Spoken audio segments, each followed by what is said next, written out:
Vedno je zanimivo voziti avtomobile, ki so tik pred zamenjavo z novim modelom.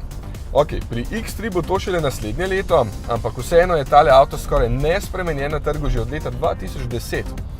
In praktično enako kot tale, ki ga je že preizkusil lani po zimi z opremo X-Line.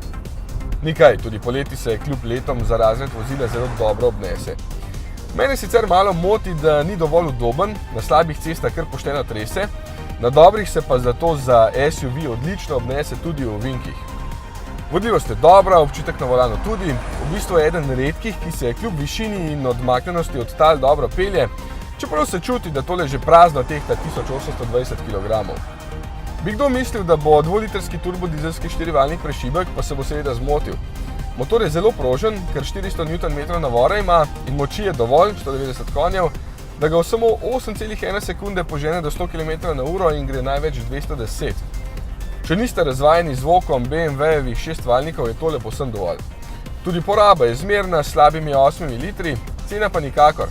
Osnovna se sicer ne zdi visoka, 42 300 evrov, z neke dodatne opreme pa tale stane že 65.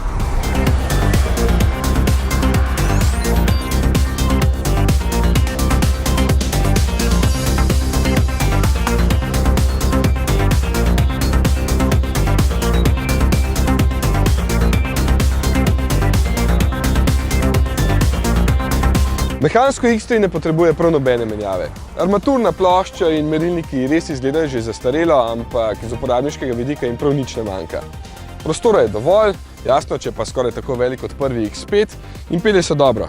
Evo, če vam je všeč, je dober, če ne, bo pa drugo leto nov.